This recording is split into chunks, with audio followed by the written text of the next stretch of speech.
Oimurenya kuramga juange no mara ene Rio Makare tarika na Rio Dueno maradeka na Rio Prario kod abicho dhiambo mar Jumapil erokamano kuom Ramogi TV mar miwech manyien wae Koreyo Makare mar nyisi mago mosetucho nyaka ne piny ru odiochieng' ma kawuono kaweche mag siasa bende medo timone pacho kanyo kuramga juang kabende kinami dhiero mar SHA medo mako ng'anda jo Kenya. Jatend piny Kenya William Ruto ramonisha biro manatiyo kendo ibro chulne oganda mago ma onge kod nyalo e pacho kae gi piny owacho. Wamiku kumar wach ne cheno mar imore gi mamoko kaka pile oroko pachiel lai mar ote machuo ken ariyo adek aucheno noga bende wantie live Facebook Ramogi TV ke iwima X kachiel gi Ramogi TV Kenya mbui mar YouTube magi thuond weche.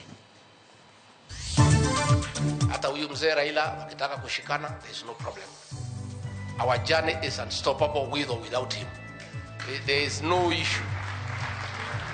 And we are not desperate for his participation. Jalup jatend piny machon Rigathi Gachagua onyiso riwruok Gema ni achiel margi biro miyo gi loch kuom higni 100 kata ka Raila Odinga okosiro gi lwedo.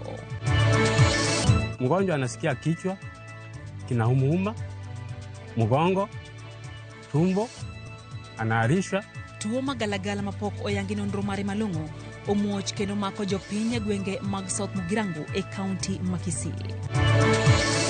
Kendo bich mukore kalore bende ge johala modonjo matimo ohand kuoyo. Jolupo kod johala e dhowath ma Achich kaunti ma Homa Bay ne giluoro ni kunyo mar kuoyo e dhowadhno dhi kelo kethruok mare.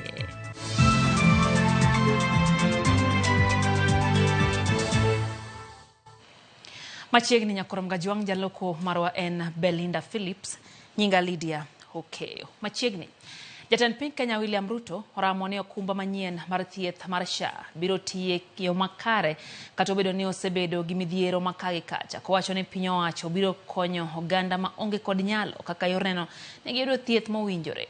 Ruto ne wuoyo Roysambu e kinde lamo mano yoro e kama jadolo ma osebedo kaseo sirikal kowacho ni kar mano to gikony chiwo duoko makare ne midhiero mako piny Kenya. Ne en nyasi mar lamo mano bagie kalao ma Jesus Winner Ministry Roysambu e kaunti ma Nairobi. Nyasi mano yore gi jotelo mopogore opogore kotelne gi jatend piny Kenya William Ruto. Tumuunge rais wetu mbele iko sawa.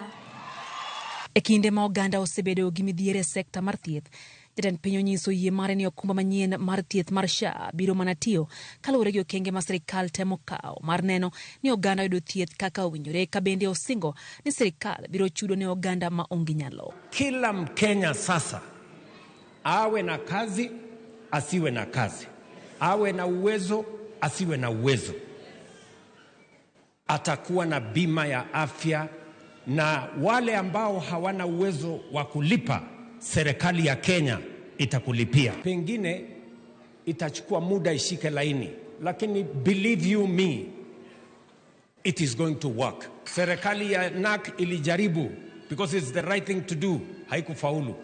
Tulijaribu kama Jubilee, hatukufaulu. Mimi nawaambia kwa mapenzi ya Mungu tutafaulu safari hii.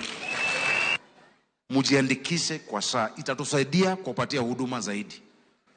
Kwa kila mtu ambaye atajiandikisha kwa hospitali aseme ni hii, kama county napata pesa, whether utakuja ama utakuja ile insurance, ili wale ambao hawajiwezi kabisa wataweza kusaidika. Ruto osejodolo ma osebedo kaseo sirikal kuom midhiero moko kwa piny Kenya kowacho ni kar mano to gikony manyo yore mag tieko midhiero makamago. Badala ya kunyosheana vidole za lawama, sisi wote tunaweza kuchangia katika kutafuta suluhisho la vijana wetu na yale mengine yote ya Kenya. Owacho ni piny Kenya ni elwet Nyasaye kowacho ni ntiere obadho ma osebed ka iketo ne kakoro kwa oganda oriwre kode e chopo lek magero piny Kenya. Mimi nawaambia, mimi si mjanja, ni neema ya Mungu, na kwa sababu namwamini Mungu, sio ujanja. Ati kwa sababu nimeruka mtego hii, nikarika mtego ile, nikaruka mtego ile, wakasema ati mimi ni mjanja. Hapana. Ni kwa sababu nafanya ile Ibrahimu alifanya. Alimwamini Mungu. Ruto singo dhi mbele gi chiwo sir ne kuonde lamo ka kanisa mar Jesus Winner Ministry mano yuoroe ochiwo $20,000,000 ka bende osingo konyo choko $100,000,000 kanyakla gi osiepene mar konyo gero kanisa no. Ogai maduon bura mar ODM Raila Amolo Odinga okoni nitiere moko kuom dwaro magichano pedho e nyim piny owacho manyaka sirikal ikre kete tim eka giyie matiyo kanyakla gi jatend piny Kenya William Ruto. Raila ne loso Mombasa bang' bagoromo gi jokanyo mag duond bura mar ODM kama ne giyango ne jopiny pod kale midhiero mathoth e bwo tend William Ruto gino magikone nyaka to rakruok godo mapiyo mar kelo fuong'ruok ne jopiny. Joja okone giler kwa kaunti ma Mombasa. Watu wengi wanapata shida, gharama ya maisha imepanda, bei ya bidhaa ziko juu, hali ya elimu vile vile kuna changamoto, kwa upande ya matibabu vile vile mnaona shida ziko pale. Ogai mar duond buch ODM migosi Raila Odinga ne kawuono yuore kaunti ma Mombasa kuma ne obagoromo gi jokanyono mag duond buch ODM e chenro modhi godo nyime mar sumo pach jokanyono mag duond burano kapok ochiwo ler ewi okang' mogeto kawo kisiasa.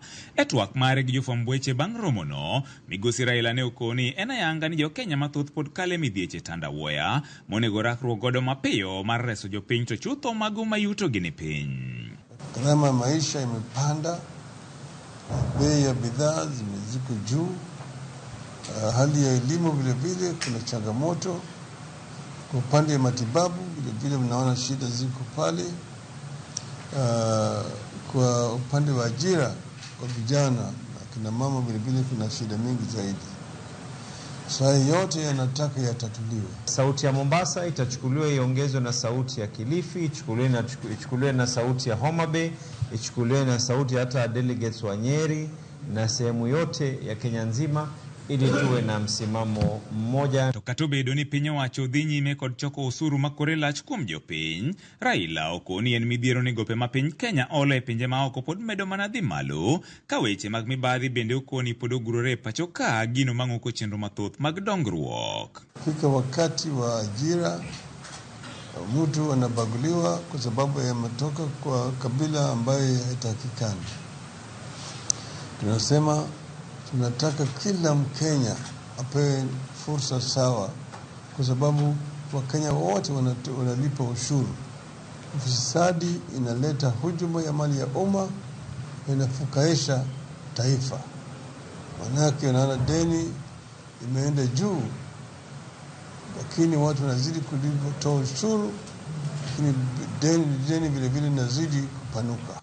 Rem mar piny owacho keto e tim moko kuom chenro mag loch mag kor gwenge kaachiel kod kedo gi rochruok mag arita okone gin mana moko kuom weche manyaka giketie winjruok gi piny owacho kapok ging'ado mar tiyo kanyakla. Tekwa nyara, vijana wanashikwa hovyo, wanapelekwa vizuizini mahali ambayo julikani, wanateswa huko, wengine wanauawa. Kuna masharti ambayo sisi tutaweka ili tuendelee mbele. Na wazazi wa wale ambao waliuawa ile mwaka wa 2023 wakati wa ile maandamano ya Azimio na mwaka jana ya Gen Z, nataka wapewe ridhaa. George Aoko, Ramogi TV, Mombasa. Manen jalup jatend piny Kenya Rigathi Gachagua makochung' ni kata ka Raila Odinga ok obedo kodgi kanyakla to gin kod adier ne gidhi kawo loch mar Kenya kaka riwruog dhoudi mawuok e masawa mar piny Kenya Gema. Gachagua nolose lamo e kanisa moro Machakos, onyiso oganda ma jogema ni telo chomogi gi ng'ong'o kapo ni giriwore kendo ne gin ginyalo mar telo ne Kenya kuom thuolo mar higni 100 kaka jogema. Cleophas Aluoch ne giler. Kata odoko ni e thuolo machien osebedo ka olombo Raila Odinga mondo kik sir lwedo jatend piny William Ruto, Rigathi Gachagua koro loko kituoyo mare kendo wacho ni ok ochuno ni kweth margi omed yudo sir mar Raila Odinga. Owacho ni gisegoyo kwangi kendo yango ni gidhi loyo yiero kata Raila ni kodgi kata onge. Hata huyu mzee Raila akitaka kushikana, there is no problem. Our Our journey is unstoppable with or without him. There is no issue. And we are going to make sure that we are going to stand together. Our journey is unstoppable with or without him. There is no issue. Our journey is unstoppable with or without him. Our journey is unstoppable with or without him. There is no issue. Our journey is unstoppable with or without him. There is no issue. Our journey is unstoppable with or without him. There is no issue. Our journey is unstoppable with or without him. And we are not desperate for his participation. The numbers are good. We have interrogated numbers na ziko sawa. Na itakuwa ni mambo rahisi sana. Gachagua ma oloso e lamo e kanisa moro Machakos onyero jatend piny ma owacho ni sani chunye mar siasa gudo kendo Raila emodong kaka much siasa ma oyweyo. Saa hii huyu Raila Odinga akimwambia Ruto amuoshe miguu atamuosha. Because amekwama. Ni kama mgonjwa akiwa katika ICU ako kwa life support machine. Life support machine ya William Ruto today ni Raila Odinga. Ikizimwa fisha. And it is because yeye alitudharau. Akifikiria sisi ni watu tu kawaida. Sasa yeye ni minority. Gachagua jiwo oganda mawuok e dhoudi mag Gema kamoting'o Gikuyu, Embu, Meru kod Kamba mondo riwre kanyakla ka owacho ni Gema e yadh Kenya kendo gin gi geno mar bedo e loch kuom higni 100. We and you shall win this election round 1. And there will be no runoff. There will be no runoff. I want to assure you, if we unite as Mount Kenya, as Gema, for the next 100 years, we shall be in government at every election. Gachagua gilange omedo dunyo apilo e wang jatend piny Kenya William Ruto ka owacho ni gin gi riekni mathoth mag neno ni gigole telo. And it's not that we have no plan.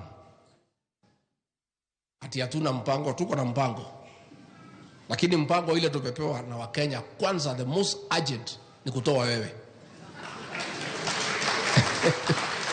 And it is not possible to implement our plan kabla tutoe wewe. Because one of our plan is to bring to an end abductions and extrajudicial killings. And you are the mastermind. Cleophas Oluoch, Ramogi TV. Wadhi e kaunti ma Migori kama moko kuom jodongo ma oting'o ker mar Suba e kaunti ma Migori Japhet Riogi osiro riwruok e kind Ogai mar ODM Raila Amolo Odinga kod jatend piny Kenya William Ruto. Jodongo go wacho ni tudruok ma kamano dhi yawo lai mar dongruok e gwenge ma Kaluo. Jafo mar George Juma nigi ler e kaunti ma Migori. E kinde no ma juma achiel mokalo gano mar ODM Raila Amolo Odinga osebedo ka koro kawo pacho ganda ka utende kod paro matend Kenya Kwanza osechwalone mar keto e andika winjruok mar sirikal mar manywanda mabedo ng'ere kaka broad-based government. Odinga osebedo ka koro romo kod oganda mopogore opogore e counties kaka Migori, Siaya, Homa Bay kaachiel kod Kisumu ka winjo paro ma oganda nitiere godo. Okang' ma okaw kod Odinga ni osebedo ka kelo paro mopogore opogore ka okumo oganda mag jo Kenya. Kata kamano mokuom jodongo kaachiel kod rawere e kaunti ma Migori to koro siro riwruok mar tije kind Odinga kaachiel jatend piny Kenya William Ruto. Riwruok mare Raila gi Ruto dongu neno kamiyo chiemo wadongore sama koth chwe e mikomi we rito ni koth biro chwe juma manyien. Agombo ni yawuot Luo omak osa ong riwruok mar Ruto gi Raila nikech odhi kelo ber mang'eny.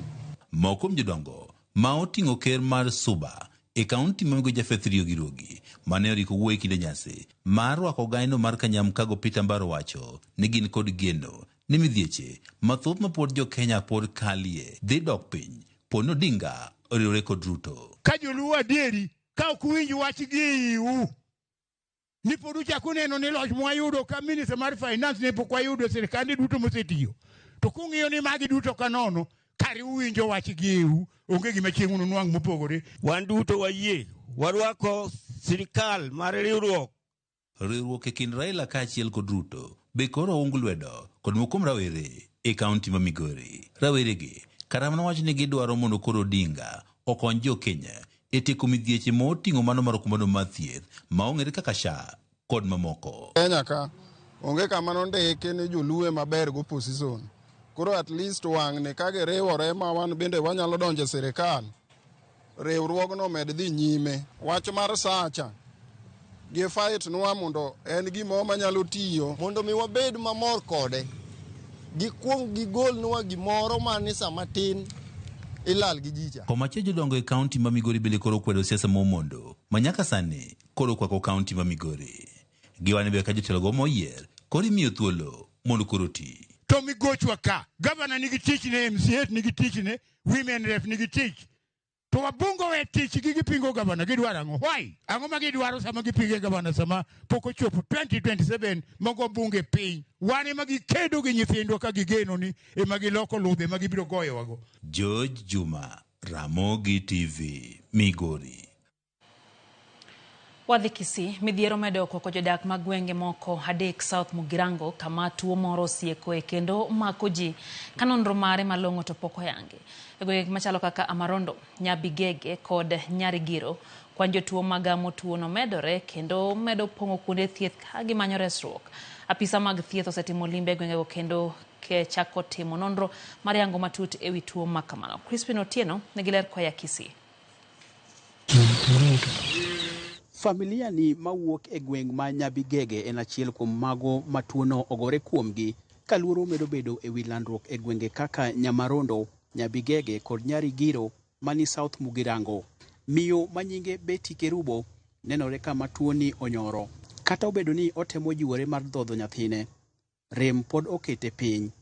E bathe en kod nyathine mar ariyo ma bende tuono onyoro. Hakuna chenji, bado ninaendelea kuhara. Hakuna chenji kabisa. Kata kapok watieko dayo dhogi, Kerubo kod nyathine rem saso, kendo chuno achiel kuom jogweng'ni mondo ring kodgi e hospital ka otiyo gi apiko. E dala machielo manie ondamo mar mita 200 kawuok e dala Kerubo, familia machielo man gi miyo gi nyithinde 5 bende ni kama tek. Tuo ramo dendgi ka nyalo mar chulo nengo thieth bende gionge go. Sasa kutoka juzi nikaanza kutabika na kuhara. Mpaka leo hiyo ndio kazi naendelea kufanya. Kinatuhusunisha sana. Hatuoni vizuri kwa sababu tunahitajika na sisi tuhudumiwe kama wa Kenya. Hii kitu ilianza mapema sana. Ne wadhi nyaka e kar yudo thieth ma ji mathoth thoro ringe mar yudo resruok. E hospitandni ma Nyabigege opong'. Chakre okinyi nyaka kar saa 6 odiechieng'. Jotuo maromo 30 osechopo ka. Moko chuno ni oriwo otanda. To ka ok kae kende, jotuo mamoko ichwalo hospitende mamoko man Kisii kod Migori bende. Mimi ndio tulikuwa tunasaidia wengine kupeleka hospitali. Sasa jana nilikuwa vizuri, lakini saa hii nimeanza kusikia na kugonjeka. Sasa hata mimi nashindwa ni nini mbaya, kwa maana sasa kila mtu akigonjeka hiyo ni shida gani iko hapa. Apisas mag migao mar thieth osetimo limbe e gwengego kendo kawo nonro mar dhi fwenyo matut e wi tuono. Crispin Otieno, Ramogi TV, Kisii. Familia makwan gi hao 100 ywago lal e kar dak Matasia, Nairobi bang' mach muoch kendo wang'o landi mar gorofa achiel. Ji ma odak e alworano ywak ni onge kaka nyithindgi dhi donjo e skul odiechieng' makiny bang' yweyo madundo. Kaka jurito moni lerono, jodak ma Narok South bende ni kod ywak machal kod ma bang' mach muoch kendo wang'o mwandugi e dukni maggi. En lwedo ma nyaka sani oyudo ng'ol kendo ok nyal tiyo tich moro amora. Magi adhola mar rawera mane temo reso mwandune e masira mar mach mane omuochie kar dak Matasia, Nairobi, otieno ma piny orugo Jumapil. Jana tuseme usiku wa kuamkia leo, mimi nilitoka kazini, kaambia nyumba imechomeka. Tulijaribu kuokoa, kapata mabati hapa kwa hizo mikono miwili hii yote. Nashindwa itakuwa naonga namna gani. Mach ma ok okelo hinyruok kende, to lal mar mwandu otese mag somo ne familia ma hao 100 ma nyaka sani piny otaro e pap. Gamo wangu nyalo cost 200,000. Ayuak ni serikal okonywa. Chakre nyoro onge gimo wasechamo nyuka gi mkati ma jokonyo kelonwa, mane gimo wayudo chakre nyoro, mane gimo osedonje ya sana. Na wale wameumia ni kama 94 hivi. Kati ya wale walikuwa na majeruhi ambao ni madogo walioenda hospitali ni 10. Tunashukuru sana Bagwa Wino. Alitulipia mbili kwa hapa kwa hiyo hospitali kwa pale juu yetu. Na alitumana Ismamoto na MCA wake. Giseche matinto nyithindo dhi e skul, jonyuol podo leo kaka gidhi konyore. ID na wangi, birth certificate mag nyithindo gi lewni, gi buge mag nyithindo mag skul. Kopogore kod Tasia, ma ji 10 ne oyudie hinyruok mar masira mar mach, bende kaunti ma Narok Masira mar mach okelo lal ne johala mapok oyango kwan gi otieno manyoro. 67 buildings saa hizi ziko chini structures. Watu 100 household families ambao wako affected ni 100. Watu ya kuzima moto iondolewe hapa, hakuna kitu anasaidia. Kama juzi haito mwananchi wenyewe walizima moto. So hizi ingine ya kuharibu pesa ya kaunti si mzuri. Masira ariyo gi duto pok oyangi gima ne okelo. Kata kamano jopiny ywak ni chenro mar piny owacho mar chiwo sire nego mach yware ma okalo kendo miyo mwandu mathoth lal e seche matin. Judith Omondi, Ramogi TV. Jima kwan gi oheo 20 e gweng' ma Todonyang' e kaunti ma Turkana pod ok ong'e kama nitie. Bang' monj manyocha otim gi kweth moro mawuok e piny mar Ethiopia juma achiel mokalo. Riwruok mar Kenya Red Cross Services wacho ni apedha pod dhi nyime ka nyaka sani oseres ji 8 manyocha oteki e monj makamano. Kenya Red Cross bende lero ni yiedhi ma kwan gi romo 25 oseresi ka owuok e lwet jogo manyocha oteko. Migao mar arita kwe oyango ni pod tim apedha kalalruok dhi nyime bende e kind apisas ma Kenya kod mago mag Ethiopia.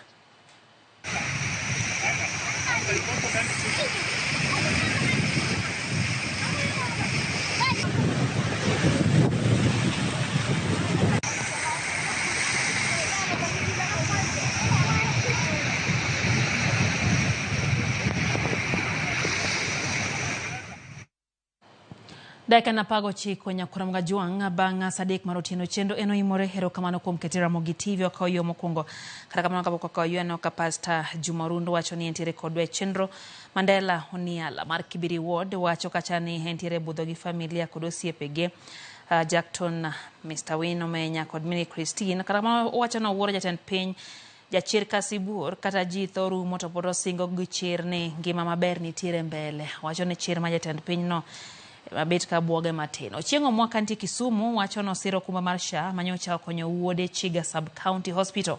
Kendo wacho ni en gi geno ni obiro tiyo maber. Gachagua to wacho ni kik buog oganda gi thuol modho tend piny Kenya ok chak dog masawa kuom higni 20 mabiro. Mano pacho chiengo mwa wacho kaya chakae saeno bende ote kanyo mara Shem Otho wacho kanyo no luwo weche geyo makare wach Gachagua wacho ni more kabisa.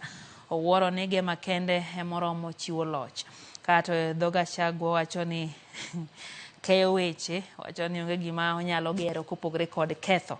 Kata wacho ni ker marwa obed kod it mawinjo washa en gima rach dano tho pile. Chikite mondo duok pijo piny NHIF mano bende kanyo pach Shemo Otho to kamana ahinya obila. Eno ote mar Waria John no wacho ni entie kodwa chenro gi min gi Lea Waria kod Bishop Huxley Miri wacho ni gimora ahinya gi chenro ni seche gi mami Dhiambo Otieno John to wacho kacha enodwa ni babo wuo gi jo Ukraine tem gimoro kanyo mondiko kana ahinya. Barak Ndama wuod Wath onger kadim wacho ni gimong'eyo ni piny ringo ariwa owuoro sana kama piny ochomo. Un Joseph Ndama gwe wacho no mkaw mos kachiel gi Mobosi gi Joseph Ndama. Eno bende Barak Ndamo chakoro message kacha Elias Otieno Jawagwa Kagai wacho ni pache ona ni Raila were gi siasa o support Ruto mondo mi Kenya odhi mbele. Haya Elekia Olalo wacho ni entie kiseme Kisumu City wacho ni Gachagua chiro wach ge makendo wacho ni kara onego bed ni watang' kaka oganda jo Kenya kinde mabende koro jotelo machal kod mago medo mana dhiro sigana mar jo Gema. Kauli bende kantie Migori wacho no wuoro ndeka kaka Gachagua wuoyo kuom jatend piny Kenya William Ruto wacho ni en gima bendo makodhoge ahinya. Kata luoch Jakiranda mano kelo wacho ni gima ochayo jo Kenya ero siasa to ji tuore sana sana. Kata sane wacho ni oleo gi jatuo hospital wacho ni wach mag SHA bende okti mosahinya okelo. Samuel Otieno nitiere Rangwe kato Queryl Alata nitiere Kakamega giduto giwacho ni gimora ahinya gi chenro kendo gisekete kaira Mogi TV. Faith Mzomo kantie Malindi wacho ni Gachagua samoro loso ka erokamano ahinya Faith. Wayo matin nyakora mga juang ma ino imore kikidhi mabor.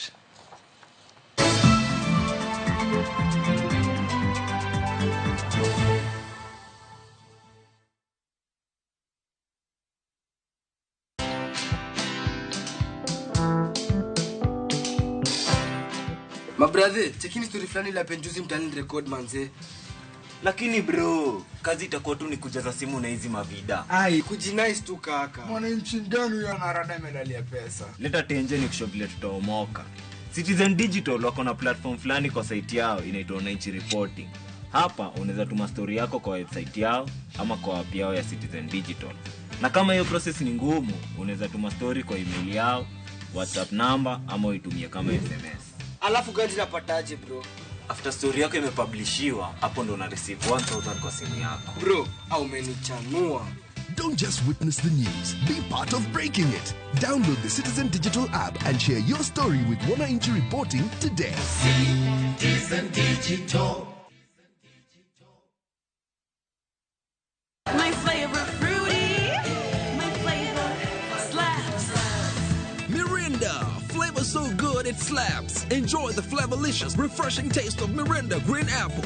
Mirinda, flavor so good it slaps.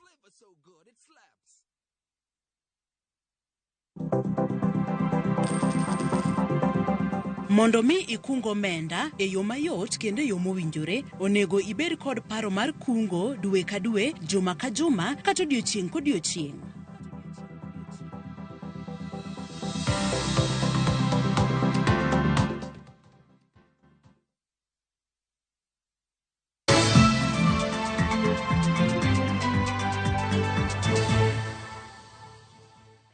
Machiegni kendo nyakwar Mgajwang' chenro no imore wadhi mbele gi weche manyien.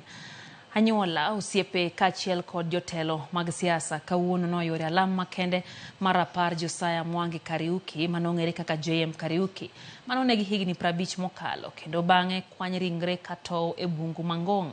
E alamno manobage kanisa mar All Saints Cathedral e boma Nairobi, JM Kariuki opar kaka jatelo manohero dongruok kod nyak mar anyuola e kinde ngimane duto. Jotelo bende onyiso serikal mondo keto okenge duto mowinjore mondo mi anyuola mar JM Kariuki oyud ratiro margi. Cynthia Onyango nochopo e nyasino. Gi Kariuki mane onegi tarik 2 dwe mar adek higa mar 1975 opar kaka jatelo mane ni kod chia, hera, bolruok kaachiel kod telo makare. Higni 50 bang' tho mar JM Kariuki mane okwanye bungu Mangong ka ringre ne tow, anyuola mare pod ywago ratiro ka giwacho ni nyaka sani sirikal pok omiyo giduoko moro amora. And it's been 50 whole years since the passing of JM Kariuki, and it's very sad that I have to be his great-great-granddaughter without him, and I wish I could have met him, and I heard he was a very good person, and it's very sad to lose him. Both in Kenya and abroad, knew him as a fearless leader, a man of the people, and a champion of justice. But to me, he was simply that. A man whose presence filled our home with hope, warmth, wisdom, and unshakable belief in a better Kenya. Jaod JM Kariuki matin Terry Kariuki opimo gi chuny lit kaka ne giyudo ringre JM Kariuki ka ojwang'e kar kano ringre Masiti kaka ng'at ma ji kia, kata obedo ni ne en jatelo maduong' mane ong'ere keto sirikal makinde no tesre. A body, well dressed, he had a jacket, olive kind of, actually it was olive. I knew that jacket because he was given by his friend from American Embassy. So I said, anyway, but he didn't have the shoes. So the first thing to see, his legs, there was a tag, unknown person. I saw his face, that was JM. Jasiasa Jimmy Wanjigi korka kore okwayo sirikal mondo tem matek mondo mi anyuola mar JM Kariuki ratiro kuom nek magalagala mane onegego. Owacho ni bedo ni anyuola mar JM Kariuki kaachiel kod anyuola mamoko pok oyudo ratiro mar nek mar wedegi ema omiyo jogo maseyo sirikal inego maonge ketho moro amora kendo anyuola margi ok yud ratiro. James' death, we never got justice. That is why it has become easier and easier for people to kill after that. Easier and easier to kill 132 Gen Z on the streets. Easier and easier for the political assassinations of Pinto, of Tom Mboya, of Robert Ouko. Terry Kariuki kata kamano, owacho ni kata obedo ni chunygi nigi lit kaluwore kod lal mane giyudo. Ng'wono ne jogo duto mane ni kod tudruok e nek mar JM Kariuki. You people who have killed JM, the children here, you saw them. Me, I was bitter, but now I have decided to forgive them. And I have given them. Even if I meet them outside, I'll greet them and tell them, God bless you. God bless you. Cynthia Onyango, Ramogi TV, Nairobi. Jokanisa ma Empire Family of God EFG mayudre e kar dak ma Infinity e kar chung'od bura ma Kasarani County ma Nairobi ochuno mondo miota chenro magalam ne Jumapil e pap kaluwore gi mano ma giwacho ni wuon lo mogeri e kanisa no oramo ni ok ginyal dhi nyime gi bago lamo kanyo ka ok omiye lemo mar bedo jadolo. Otieno Daniel Nigiler. Jadolo mar kanisa mar Empire Family of God Sam K lero ni gisebedo ka gilamo e kanisa no manogere puoth miyo moro miluongo ni Joyce Waruguru kuom dweche 8. Koni miyo no omigi obok mag puodho no bang' ne lemo ne kinde mane otuo miyo chango. Kata kamano nyocha miyo no obokre ni Nyasaye wuoyo kode mondo miyo en owuon emobed jadolo mar kanisa no, to ka ok kamano jo kanisa no odar. Oluwo ni ne gikwayo miyo no mondo miyo migi thuolo moromo mondo gidar, to kata kamano miyo no ne odagi kwayogi. Ndipo alikuja akaniambia kwamba Mungu amemwambia kwamba sio mimi nahitajika kuhubiri mara pale, yeye ndiye anahitajika kuhubiri mara pale. Na ni lazima ningesikia venye alikuwa amesema. Lazima ningesikia vile alikuwa ananiambia, nikasema kwamba basi utatupa nafasi kama Mungu amekuhimiza kwamba yule Mungu alikuwa amekwambia utupe, kama amekuhimiza wewe ndio unafaa kuhubiri hapa, basi na mimi utatupa nafasi kidogo. Jadolo no okoni Jumapil mokalo kagibire kanisa no giyudo ka miyo no dino dhot mar donjo kanisa, kendo tok kanisa no nomuki ka mwandu moko mag kanisa ne giyudo ka onge kuom mano ne giyudo buk maduong'. Owacho ni gisechwalo report ya piso CS Mamwaniki nyaka ya piso kwach kich ma Kasarani, to kata kamano onge okang' magisekawo. On a Sunday nilipigiwa simu nikaambiwa kwamba madhabahu imefungwa kwa sababu watu hatungeenda sote Nyeri, so watu kama 200 ndio walikuwa wamebaki huko. So walipoenda pale wakapata ya kwamba kanisa imechomelewa kwa mlango, hawezi ingia, hawezi kupata nafasi ya kuingia. So watu wakarudi nyumbani kumuuliza yule mama achukui simu, kumpigia achukui simu. Mary Madheri ma en achiel kuom jokanyo e kanisa no to kwayo miyo no mondo miyo migi thuolo mondo gikaw mwandugi modong' e kanisa no. So what we are saying, tunasema hivi kuhusu mama, ni vizuri shamba ni lake, but can you allow us to come in and get what is ours there? Mchanga atuguzi, we cannot go with your soil or that whatever you're saying. Lakini tupe ruhusa tukuje tuchukue vitu zetu na Mungu atatusaidia, he will pave where we go and get somewhere we can worship. Kata kamano ne omanyo miyo no kokalo yor ong'we yamo, to kata kamano ne odagi chiwo ler ewi wachno. Magi timore seche matend kanisa no to koro lamo mana e hema magichungo e pap. Tino Daniel Ouma, Ramogi TV.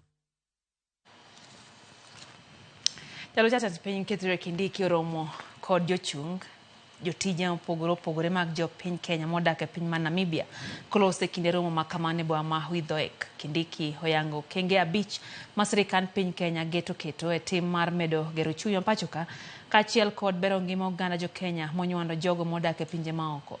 Bende oyango ni omenda mawuok e pinje maoko kale tije ma jopiny Kenya tie pinje maoko sani okalo omenda mawuok e sectors machalo kaka mag chai kaachiel kod uso mar maua kasani ene motelo chenro makelo ne piny Kenya omenda kuwuok e pinje maoko.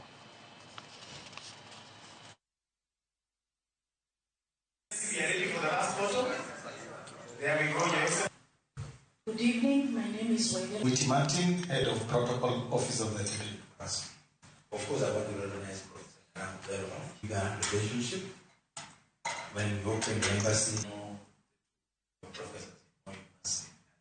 we want to expand the opportunities for Kenyans here for the future benefit of the both countries. You play a huge role in developing our nation. Diaspora remittances now have overtaken the traditional tea, tourism, and so forth, and horticulture. which for the last 30, 40 years have been the leading earners of foreign exchange for Kenya. So remittances now are scaling up. I think it's past 500 now billion. Therefore, the things you've said here, it is in our interest as a country to unlock all of them without exception. In fact, I was expecting more issues. You raised only 4. And I want to assure you we'll resolve them. Wadoge pacho Katerinya e county ma Homa Bay kama jolupo kod jo hala e dhowath ma Chich e kar chung'od bura ma Homa Bay town onyiso luoro ni dhowath no kidek podho kaluwore gi wach kunyo kuoyo madhi nyime ma oseketho alwora mar dhowath no maonge kata mana kaka ginyalo go gi yiedhi magi. Jolupo koro kwayo migawo mochung' e rito alwora NEMA kod sirikand county ma Homa Bay mondo mi oyie oket kum e tije kunyo kuoyo e dhowath ma kamano. Ali Abich nigi ler. Dhowath ma Chich e kar chung'od bura ma Homa Bay town kethore kendo pi nam lolwe medo muome okinyi gotieno kaluwore gi midhiero ma okel gi wach kunyo kuoyo ma sasa mosebedo ka dhi nyime e dhowadhni. Bugni matut ma odong' bang' ka osegol e kuoyo sani pi mawuok e nam lolwe ma opong'o kendo alwora mar dhowadhno kethore marach mokalo ka jolupo kaachiel kod jogo matimo ohala e dhowadhni ywak ni dhowath mukore rumo kendo gin kod luoro ni ginyalo biro kata mana dar kaluwore gi okang' mamalo ma dhowadhni sienyorego nikech wach kunyo kuoyo. Kanoyierwa to nokonwa ne watim management nyaka environment conservation bende ne bwo management ma watim e beach. Jokuoyo makunyo kuoyo bende kelo mukruok mar beach ka gigolo kuoyo tiende kendo gikunye ka ng'apa ka biro to chaka goye yudo kong'ich to kelo mukruok ne rate mamalo. Kendo kaka koro wagol rech e nam nikech koro tut oyombowa kendo oturo jonam ka koro jonam dwa ling'ore yie koro ne piny to lo ni malo. Koro mane pek ma wawuok ne oko mondo konywa gi county government gi national government. Kinde ka kinde bang' ka jolupo osewuok e chenro mag lupo e nam lolwe gigowo kod yidhi gi e dhowath mondo gius rechgi kata kamano e dhowadhni ok yor kata matin mondo jalupo gow kod yie nikech bugni matut ma odong' koliero kendo kata mana kama ginyalo yudo mar moyo nedegi mag lupo bende sani koro odong' matin nikech thuolo malach manitie e dhowadhni sani odong' mana bugni ma osegol e kuoyo. Mene kunye e sama ng'amo ng'eyo onge lakini ka piny ruo kinyi tifwenyo ni kuoyo okunye bich. Koro gini okethonwa bich. Yie nege piny to thur koro nigi malo. Koro omiwa tich matek kabisa mar golo rech e yie. Koro wakwayo sirikal ni kanyalo geronwa kata terraces moko kaendi manyalo miyo ka pako biro to gore gi kaka to koro kuny ginene kuny bugo. Wakwayo ahinya ni joma golo bende kuoyo ka gitamo wang'wa. Jolupo moingo 700 kaachiel kod johala bura matimo ohala e dhowadhni wacho ni gin kod luoro ni poni kunyo kuoyo medo dhi nyime to yoregi mag yuto nyalo rochore ka gidwa ni duol ma ochung' e rito alwora NEMA kaachiel kod sirikand kaunti mondo yie ochunge wach kunyo kuoyo ma osebedo ka dhi nyime e dhowadhno. Koro kwayona makwago sirikal mondo konywa ong'enwa kaka inyalo lor wach kuoyo makani. Wan ko wasetemo kaka dang' wanyalo to temo no sitamwa nikech wajogweng' sami gole bok wang'eyo kwa biro gokinyo ero ka kuoyo gol turi dho nam. Kuoyo kunyo gotieno mok wanyal identify ni to en ng'ama kunyo kuoyo gotieno. Ka gik gokinyi to wayudo ka kuoyo oseole dho nam. Koro mano kethonwa dho nam. Dho nam kunyore rumo. Ka e kama wayude chiembwa, ka e kama nyithindwa tiye, ka e kama waloke. Chenro mar go kuoyo ma osebedo ka dhi nyime e dhowadhni ndi ma Chich kelo pek ne jolupo. Bugni ma odong' bang' ka osegolo kuoyo mono jolupo yudo thuolo ma nyalo gowe kod yiedhigi ka bende kuonde ma nyalo moyo nedegi mag lupo bende onge. Kwayo ma gin go ne sirikal mondo yie ochunge wach mar kunyo kuoyo mosebedo ka dhi nyime kaendi mondo chenro mag lupo kik rochre e dhowadhni. Ali Abich, Ramogi TV, Homa Bay. Kabrong'yo mog magalwora wayamo be wadhi kaunti ma Kisumu kama sirikand kaunti ma Kisumu odonjo winjruok gi migawo moro ma ok mar piny owacho mar bero alwora kendo chugo tije ne rawere gi joma mine kokalo sekta mar taka. Ogirimiti ma kamano biro neno ni rawere gi joma mine oyudo puonj kod sir mar omenda e yor tiyo gi taka mar bero yuto margi kod rito alwora ma kono. We have gotten into this arrangement so that we can be able to ensure that our markets have a very structured and more concerted and collaborative manner in terms of cleanliness. We have chosen that this is one of the counties we will operate in. And particularly we'll be targeting to increase the skills of doing business in the waste sector, the creation of or structures that help to keep these people involved and working together like CBOs, cooperatives, associations.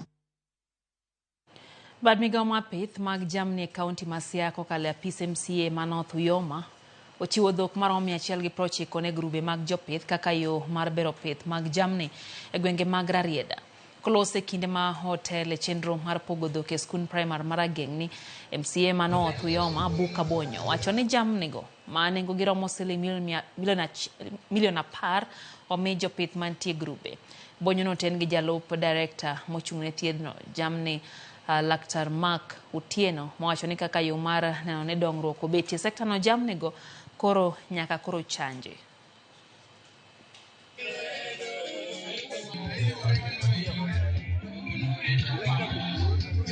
Wakelo dhok maber, but wan gi paro moro ni dhogi ok wadwa ni giruma kama.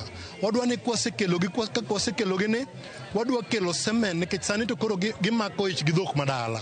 Wadwa kelo semen mar dhiang' miluongo ne Saiwol, dhiang' miluongo ne Borana. Masani adhi kete budget 1,000 semen mar Saiwol to about 600 semen mar Borana. Mondo wabi walu dhowagi, kwaseluwo dhowagi, mondo dhowagi wa change pattern mar pith.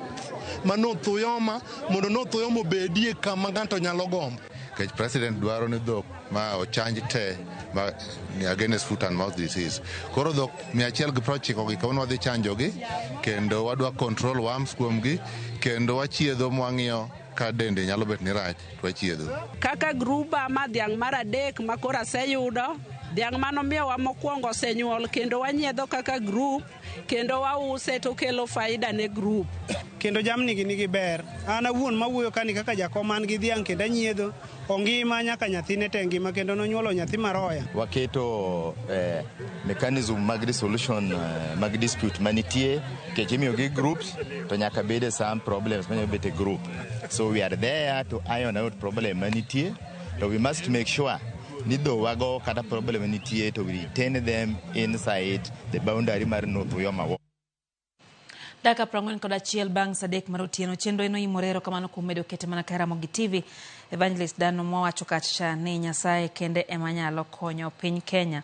Kalure gigo abende sani koro timore pacho kae kaachiel gi wechego mag siasa abende koro owuok mager kendo wacho kanyo ni wechego gin weche madwaro alam. Anana Chieng Joyce wacho ni entie kodwa live. Samuel Otieno wacho ni entie Rangwe. Sharon Daisy wacho ni entie Choka Republic. Mora ahinya gi chendo. Ronald Yambo Jandhewa wacho ni Ramogi TV loud and clear entiere Ndhewa dala. Kaito wacho ni min gi Grace Yambo, Dennis Yambo, Roni Yambo giduto gintie kod wago siepege kanyo. Erokamano ahinya. Odada Violet wacho ni entie Kisumu en bende osechekin kaka pile mora ahinya gi chenro. Beano ote kanyo moor gi Hawkins Odongo wacho ni Ramogi TV ler kendo winjore aber Kindu Bay. Kaito wacho ni gin kod late mano family mar late Chief Inspector Shem Odhiambo olalo Shem olalo jaduong' Shem Nyasaye wacho no sauke chunye kama okwe musa ahinya kuom mano ote mar Hawkins. Nano bende kanyo ote mar Alan Wood Pie wacho ni embe entie kodwa e chenro entie kumoro ni Sikang Simenya. Kaeto Mesh Junior wacho ni entie Thim Jope. Olga Tieno ntiere kodwa e chenro bende. Kaeto Cora Dave wacho ni en bende entiere kodwa e chenro. Kata kamano wacho ni wach mar SHA wacho ni kaka oganda chul bedo matek. Kennedy Odiwuoro Odero wacho ni entiere Ruga Kayango. kaeto Olga tiene ni kacha kendo. Bende Masi Merol wacho ni Kayole Nyando Stage bende entie kodwa Kennedy Odiwuoro Dero wacho ni entie kodwa kaeto Benjamin Nyaboro ntiere Nairobi Tetra Pak kachiel gi jaode Peace Linet kod wuode Gleison iwacho ni gimoro ahinya gi cheno. Godwin KE wacho kanyo ni en bende tiyo kod kata kamano wacho kanyo ni tiyo weche mag siasa ma ok more. Mesh Junior wacho kacha ni kendo en tiyo god jope moro ahinya en bende aneno kanyo bende ote mano mar Ainea Owuor mano jakwaya erokamano ahinya wacho ni en tiere wi got Nyahera wuoro kaka wuon lo muko kanisa ni en modwa bedo jadolo mar kanisa no Nyasaye osewuok kode ni en makoro odhi tawo kanisa kaka jakwath wacho ni lak chugu hoyo matin ma en oimore kik idhi mabor.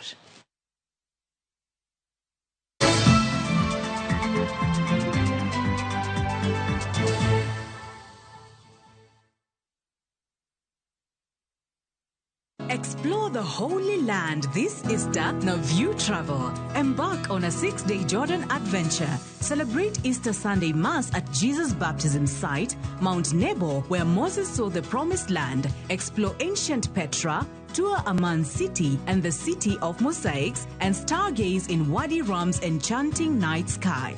All these and more starting from $1,490 per person sharing. Book now and lipa pole pole. Visit viewtravel.com or call and WhatsApp 0703 254 254. View Travel. Dream, explore, discover.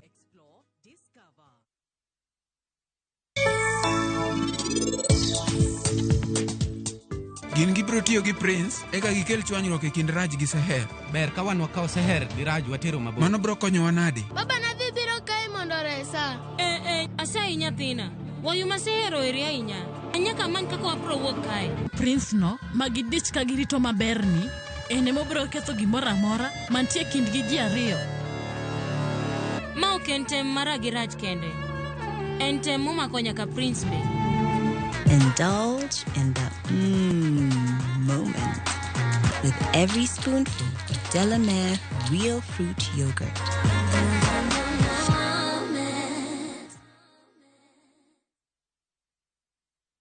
Na kuungamia Mungu Mwenyezi, nanyi ndugu zangu, kwani nimekosa mno kwa mawazo, kwa maneno, kwa vitendo na kwa kutotimiza wajibu.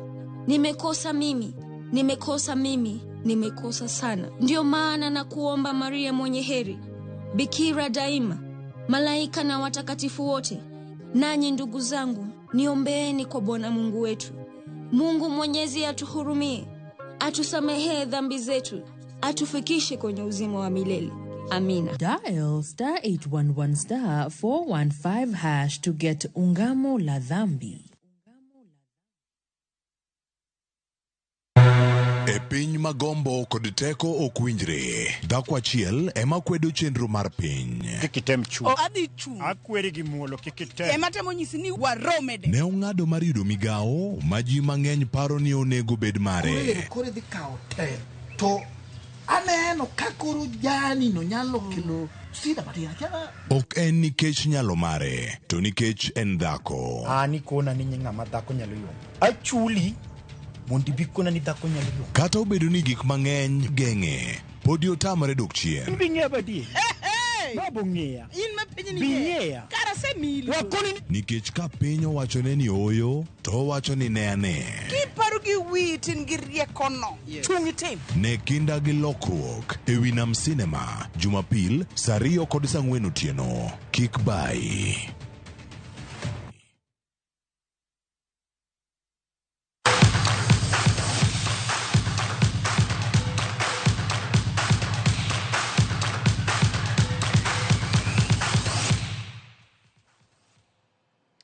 Mag tuke jatugo manyien Oscar Juma Nolo gonde 2 kendo konyo klab mar Shabana lo klab mar Kakamega Homeboys gonde 4-1 e tuke adhula lig maduong' e pacho ka mano bagi alap mag Gusii Stadium. Elvis Osok nolo ne Shabana gol mokwongo e dakika mar 32 mano otero tuge yweyo ka Shabana ni nyime gol 1-0. Dakika 20 tok tugo chakore, Oscar Juma nolo klab mar ariyo ne Shabana kendo medo mar adek e dakika mar 75. Jatugo Brian Mushira no medo ne Shabana gol mogik e dakika mar 86 kapok Kakamega Homeboys yudo gol mar yweyo piwang' e dakika mar 90 kokalo kuom jatugo Henry Omolo. E tuke mamoko klab mar Bandari nowuok amodhi manono gi nono gi Tusker FC ka Murang'a Seal bende nowuok amodhi mar gol 1-1 gi Mathare. Magician ya Shabana baada hapo wakatetema wamewate kiwa yeye ndio kamanda Oscar Juma kitu kimejaa ndani ya kamba ile. Oscar Juma kwa mara nyingine tena. Oscar Juma alikuwa na nafasi na muda akapiga shuti la walikuwa na Joana alisema kwa najua style of play yao Francis Baraza. Brian Michira Migiro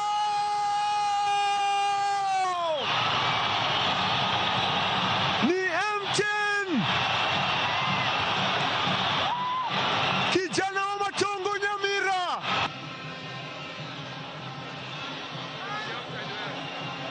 anaingia ndani uzuri Henry Omolo na hapa goli la kuvutia machozi hapa. Ingo aliingia ndani uzuri. Riwruok matayo tuke mag ng'wech e pacho ka Athletics Kenya nigi paro matimo manyalore e chiro ng'we mag mita 3,000 chikruok e sigingi gi pi ka jong'wech biro mi puonj mong'ith kuom kinde mabiro. Tiegruok makamani geno ni biro chakore juma manyien ka geno nitiere ni ma biro keto ikruok makare ne tim Kenya motelo ne piem mag World Athletics Championships mochan dwe mar 9 higani e boma ma Tokyo piny mar Japan.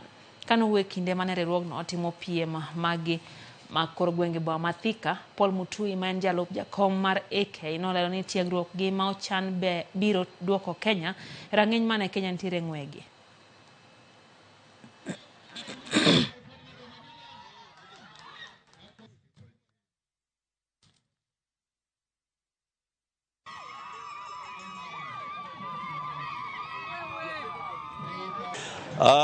I want to say, like every Kenyan knows, where we used to be very good in some events like the steeplechase, we noted that we have been going somehow down, and we have worked. In fact, from next week, we are going to have some athletes. The ones who we have detected that they can be good or they can give us winning times during the World Athletics. We are putting them into specialized kind of camps so that now, before we move on to Tokyo, we will be assured that we have the real athletes who could go there, compete, and win Kenya medals from those events, like the steeplechase.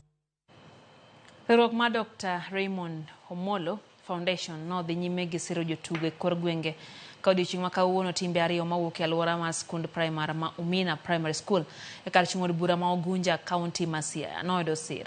Tim mar Ulaya FC kaachiel gi mano ma Umina FC nomile lep tugo, wuoche, gloves kaachiel kaka yor masirogi e tukegi kendo jiwogi wuok e timbe maricho manyalo ketho mich maggi. Jawach elo riwruogno motelo ne weche mag tuke Michael Odari nosingo ne timbego ni gibiro dhi nyime gi konyogi koko rawere mondo mi oger mich maggi mondo mi gi tuke adhula. Riwruok mar Raymond Omolo Foundation biro dhi nyime gi chiwo sir ne timbe e kor gwenge duto ma pacho kae. Akwai ni med ng'at monyiewo gigi Nyasaye awinjo neno Club mar Manchester City nolo club mar Plymouth gonde 3-1 kendo ng'ado tiko madonjo e round mar 6 e tuke mag FA Cup.